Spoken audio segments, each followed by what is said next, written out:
Vamos a hablar otra vez del juez Axel López, el juez de ejecución Axel López, cuyo desempeño se está analizando en el Consejo de la Magistratura, y esto lo traemos en contexto porque está por comenzar el juicio por el caso de Tatiana Coloies, que es otra de las víctimas, presuntamente, del mal desempeño del juez Axel López, lo que se está por probar. Está con nosotros la mamá de Soledad Braña. ¿Cómo te va, Victoria? Gracias por estar.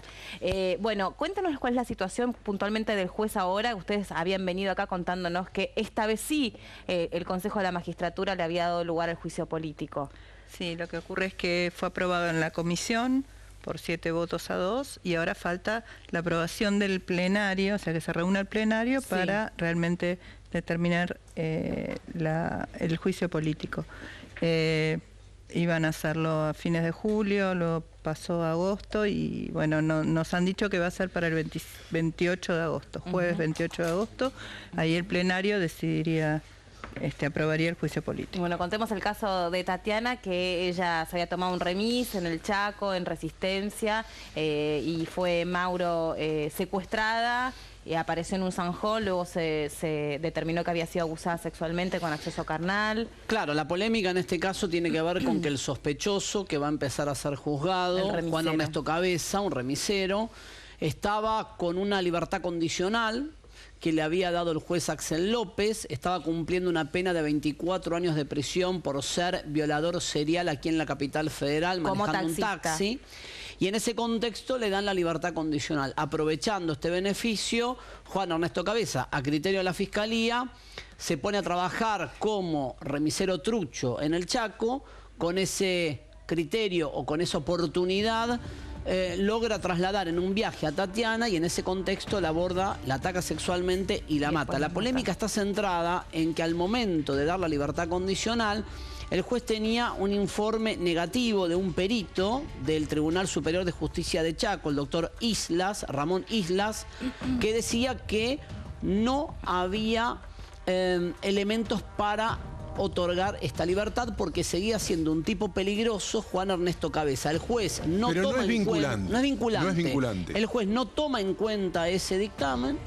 De hecho, se pelea con el perito en un escrito donde le dice al perito: usted de ninguna manera me puede asegurar que un delincuente sexual va a reincidir, y se queda con el argumento de dar la libertad en términos técnicos, que es que con las 2/3 partes de la pena cumplida merece todo tipo de condenado la oportunidad de una libertad condicional. Para que esto se dé necesitan informes favorables, pero como dice Guillermo, no es vinculante que haya tenido un informe negativo. ¿Qué quiere decir que no es vinculante? Que el juez puede decidir más allá de lo que diga el informe, la libertad o no. En este caso estaba en condiciones, por tiempo y por lo que dice la ley, de recuperar parte de su libertad, porque no son libertades completas, y ese informe era negativo. El juez puede tomar dos caminos: o escucha y toma la decisión ajustándose a otras posibilidades que da el derecho y esperar un poco más, o resolver porque ya se ajusta a derecho su libertad. En este caso no escuchó lo que le dijeron.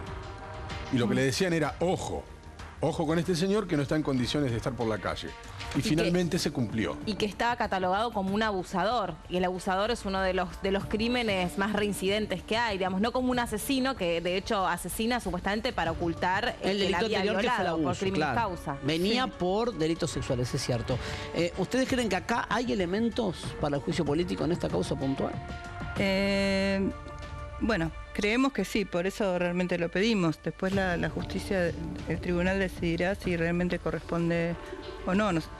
Hasta ahora, por lo que han visto, por lo menos corresponde que vaya a juicio político y luego ahí se defienda.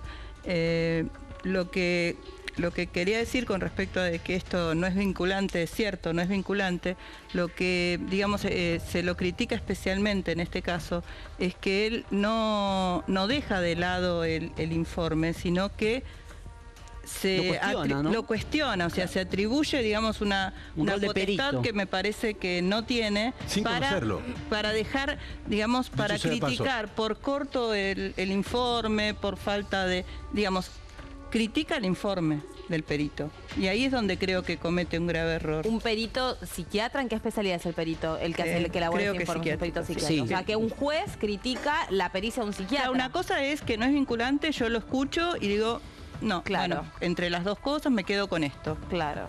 El tema es que él destruye ese informe y dice que no está bien, bueno, sí, lo bastardea. Yo hablé con el perito, lo bastardea en ese escrito al juez diciendo que no tiene idea y básicamente lo bastardea diciendo que el perito no puede presuponer que un delincuente sexual sí o sí va a reincidir. Lo que le cuestionaron a Axel López, recuérdeme si es así, en este caso puntual, es que no buscó una tercera posición, porque él tenía un informe penitenciario que decía que era favorable, tenía el informe del perito psiquiatra Ramiro Isla que decía que no era favorable y él se queda con el informe penitenciario y no pide una tercera posición ante el tema. ¿Fue así? Ahora, sí, fue así. Y otra cuestión es el tema de, como siempre, la falta de control, ¿no? O sea, si este hombre estaba trabajando en un remis trucho, bueno, sabiendo que en esas situaciones, cuando él cometía las violaciones, volvemos a lo de siempre. Nadie controla realmente qué está haciendo. O sea, le otorgo la libertad condicional, pero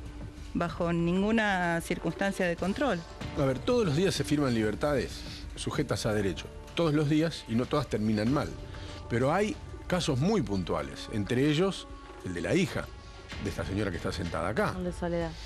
O sea, una situación que hay que contarla en primera persona, para que usted entienda el rencor que debe generar, sabiendo que había otras posibilidades, porque es cierto también que hay otras posibilidades. El juez no está obligado en ese momento a firmar la libertad.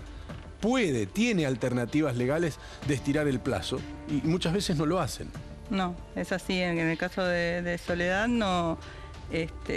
constantemente fue otorgando facilidades a pesar de que había, digamos, indicaciones o le marcaban determinadas situaciones en las cuales el fiscal se lo marcaba, que le decía, bueno, pero este hombre no cumple con determinados requisitos, y a pesar de eso él seguía otorgando las libertades. ¿Por qué la última libertad fue otorgada, perdón, digamos, amplió la libertad no solo para el sábado y domingo, sino para el viernes. El viernes era un día que él estaba solo en su departamento. En el caso de su hija. En el caso de mi hija. Hablamos de Pablo Díaz, ¿no? Sí, sí, en este caso es Pablo Díaz. También el juez Axel López, ¿no? Le había otorgado libertades para sábado y domingo, que es el día que él está con la familia en su departamento. Luego solicita un día más y se lo otorga para el viernes, cuando el fiscal le dice, ese día como que no está vigilado. Y a pesar de eso, se lo otorga. Y es un viernes cuando la mata Soledad. Mire, deme 2 minutos y le cuento, le resumo algunos de los hechos salientes de algunas firmas del juez López. El 17 de febrero del 94, Fructuoso Álvarez González incendió una casa en Flores, ¿se acuerda? Caso Bañato. Para vengarse de sus ocupantes que le debían dinero. Lo estoy leyendo textualmente, y mató a 5 personas. Aunque fue condenado a cadena perpetua en 2004, fue beneficiado por un acuerdo de intercambio de presos con España, porque él había nacido en España, y dejó el país. Cuando regresó 2 años más tarde a la Argentina, desde el Departamento de Migraciones le enviaron un oficio al juez López para ver si correspondía detenerlo, pero el magistrado nunca contestó ese oficio. Finalmente González fue apresado en 2011 después de estar prófugo durante varios años e incluso de amenazar a Bañato una vez más, al único sobreviviente de la masacre que alguna vez lo contó en este programa. Segunda historia, Pablo Díaz estaba condenado a 19 años de prisión por violar a una nena de 12 años. ¿Me escucha? Durante una salida transitoria otorgada por López en el año 2012, intentó abusar de Soledad Braña, es el caso que estamos contando ahora, de 19 años, y la mató de 26 puñaladas. Misma situación, le cuento otro caso más.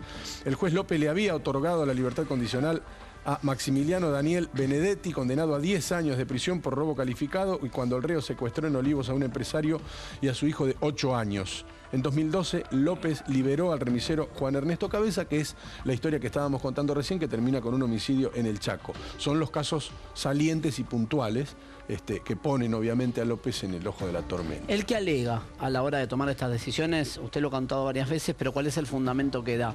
Que si él no escarcela o no da libertades condicionales, mejor dicho, tiene sanciones de los superiores, ¿se lo pueden denunciar por privación ilegal de la libertad? En realidad, lo que tengo entendido, bueno, no sé si sanción de los superiores. Él dice que los presos pueden pedir... Pero ¿qué dice para explicar por qué no dice que no? ¿Qué argumenta? No dice que no, porque él dice que la ley dice que debe liberarlos. Ah, él entiende que es una obligación, es una obligación del juez de ejecución. Nosotros creemos que no es así. La palabra que utiliza es podrá. es podrá. La norma dice deberá. Claro, puede o no puede. La ley no dice que debe liberarlos. Él dice que, bueno, en el caso de él dice que debe. Ahora, Mauro, que es una obligación. para explicarle a la gente, un juez de ejecución en verdad no revisa todo el proceso, sino lo que revisa tiene que ver con las condiciones de cumplimiento de la pena. Es eso. Simplemente. Condiciones de cumplimiento de la pena. Sí. Y además, con el colapso que tiene la justicia de ejecución penal, si no me falla la memoria, a nivel nacional hay solo 3 jueces de ejecución penal que operan acá en lo que tiene que ver con condenados en causas de los juegos de instrucción. Bueno, él mismo esgrimió que lo que le faltaba era tiempo para leer en profundidad cada uno de los expedientes y poder realmente resolver sobre cada una de las situaciones. De modo que hace una revisión sucinta, rápida. Pero acá en el caso de Tatiana, él discute con el perito, con lo cual no es que no lo vio. Tuvo tiempo. No, en este caso parece que tuvo tiempo. Y también tuvo tiempo cuando se tiene que defender, también tiene bastante tiempo, porque en el caso de Soledad, para el juicio político que nosotros habíamos pedido, presentó un escrito como de 80 páginas y ahora muchísimos más. Así que evidentemente tiempo hay. Por ahí para determinadas cosas. Uno, en una situación ideal, imagina que el juez entrevista con la persona que va a dejar libre, que lo conoce. No lo conoce. No los ve. No lo conoce, no le ve la cara. O sea, lee unos fríos papeles. Aparte estaba en el Chaco, ¿no? Si se ajusta a una tabla y calza dentro de esa tabla como un mecanismo, termina firmando y se va a la calle. Nosotros, cuando presentamos se aprobó una ley que presentamos nosotros para poder modificar un poco estas facilidades que tiene el juez de ejecución, la llamaron ley Barnia. Sí, me acuerdo. Y en esa ley, una de las cosas que poníamos es que era para el caso de delitos sexuales, de violaciones, de abuso sexual, que el juez tiene la obligación de entrevistar al preso antes de otorgar la salida transitoria. Nos parece un requisito fundamental. Claro. No solo encontrarse con unos papeles. Claro, porque tener frente a frente a la cobra persona. otra dimensión, imaginamos, ¿no? No es lo mismo escuchar el relato de, por ejemplo, de ustedes, que leerlo en un papel. No tiene lo mismo y uno naturalmente no va a llevar adelante la misma decisión.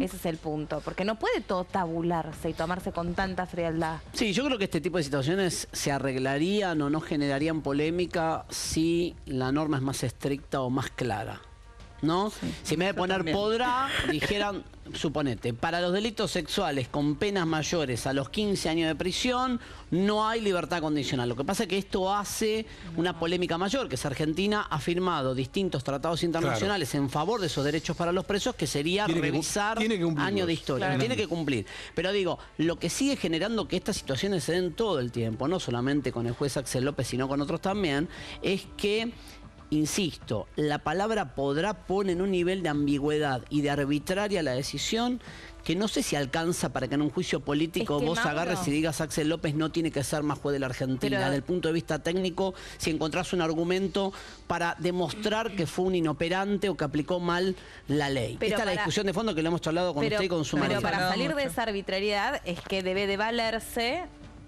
prolijamente de los informes de los peritos. Y si no, la alternativa que venís a arrojar vos, que me parece totalmente de sentido común, bueno, echa mano a un tercer perito, que revea su situación un tercer perito y se acaba el asunto. No se acaba la vida de una persona. Ahora, ¿qué hubiese pasado si el tercer perito fallaba en favor de darle la libertad? Bueno, tenía más argumentos a favor a Axel López. Digo, siempre vas a encontrar, yo insisto con esto, algunos dicen que estas decisiones judiciales los convierte a los jueces en corresponsables indirectos de las muertes. ¿Alcanza para decir tanto o no? Pregunto, tiro la pregunta. Digo, ¿alcanza? ¿Ustedes creen que sí? Sí, yo creo que pero sí. Pero que es, digamos que no, que obra casi de manera indirecta sobre la autoría material de un asesino. Yo no creo que es absoluta, pero me parece que en la medida en que yo no tomo todos los recaudos para determinadas decisiones, soy responsable de esas decisiones. Yo puedo tomar la decisión. No del crimen en términos de autoría, pero seguro que no, pero bueno, soy responsable de aquello que decidí. Claro. Y en este caso yo tenía determinadas armas, digamos, determinados elementos, para decir y decidí algunos que sí, otros que no. Yo tomé esa decisión. No, y encima hubo gente que desaconsejó que vos tomaras esa decisión. Para mí lo más grave es esto. En el caso de Tatiana y en el caso de Soledad evidente. También. No me acuerdo en el caso de Soledad si había un dictamen de oposición del fiscal. El fiscal se iba oponiendo, creo que en el final no se opuso, esa era una de los puntos en los que él se apoyó en su defensa. De todas maneras, mucha de la gente que estuvo en el Consejo de la Magistratura en ese momento es la misma que hoy dice, bueno, la verdad que nos equivocamos. Nos lo han dicho mucha gente, porque ¿qué pasó? Un hecho, nos dijeron algo así, la realidad es esta, es como que fue la primera vez. Ahora ya son 3 o 4. Entonces, fue la primera vez y bueno, no podíamos tomar esa decisión, se le llamó la atención. Sí, esta fue lo que nos han dicho varios diputados, varios... ahora, la letra es fría. Cuando pasa lo de Tatiana, es como que otra vez se vuelve a repetir el mismo hecho. La letra es fría la letra de la ley, es muy fría. Sí, por eso casi siempre este tipo de juicios terminan en la nada porque la decisión se ajusta a derecho. El tema es que no pone del otro lado, no sopesa esa decisión el dolor que termina causando directa o indirectamente. Sí, igual nosotros pensamos que hay determinadas cuestiones, pueden ser más chiquitas, pero que no están tan ajustadas. A ver, por ejemplo. No, qué sé yo, bueno, me cuesta un poquito recordar así todos los detalles, pero nosotros apuntamos mucho a lo que es el control de toda esta situación. Bueno, eso no es malo. A ver, el razonamiento, una vez lo charlamos. Perdón. No, es si le das un beneficio, tenés que garantizarme el control de ese beneficio. Ok. Entonces, si no me lo garantizás, como dice ella, y le das un beneficio a Juan Ernesto Cabeza y después el tipo consigue una licencia trucha para ser remisero en el Chaco y se sube a un vehículo, que es lo que necesita para darse máquina para cometer sus delitos similares, vos no me controlaste las condiciones de la libertad condicional. De hecho, no podía trabajar de eso. De hecho, no se podía ir a Resistencia. No podía. De hecho, no podía irse a Resistencia porque los delitos los cometió en Capital Federal. En el caso de mi hija, le otorga las salidas transitorias porque necesita, o sea, él tiene que demostrar que está trabajando. Y él trabaja haciendo instrumentos musicales en un departamento de 2 ambientes, viviendo con su mujer y su hija. ¿Quién controló si hizo cuántos instrumentos hizo? ¿Cuánto tiempo se necesita? Nadie controló absolutamente nada. Entonces, esas pequeñas cosas, no sé si están tan ajustadas a... Me imagino la respuesta del juez. No es mi mandato, o de cualquier juez cuestionado, te va a decir, no tiene que ver conmigo las condiciones de control de la libertad condicional. ¿A quién le corresponde? ¿A los jueces de ejecución o al patronato de liberados? ¿Quién debiera controlar? Pues esa es otra pregunta que viene, ¿no? Sí, el juez seguro. otorga la libertad condicional. Ellos cuestionan que nadie controla las condiciones de esa condicional. ¿Quién debe controlar? Hay cantidad de gente para controlar cómo cada preso accede a una libertad condicional, hacer un seguimiento, si el tipo va, no va. Bueno, por eso, insisto con esto. Entonces, no es malo el planteo. Si vos no tenés forma de controlar las condiciones de las condicionales, no las des. Sí, por otro lado te dicen no tenemos lugar. Claro. Sí, bueno, pero Así me estamos. parece que eso es cierto, pero creo que hay casos y casos. Claro. Estamos hablando de delitos sexuales y de gente reincidente. No estamos hablando del robo de un pasacassette, no estamos hablando, digamos, me parece que hay determinados delitos en los que debo prestar más atención. Es cierto. Gracias. Gracias. Gracias No, por haber favor. venido. Gracias a usted.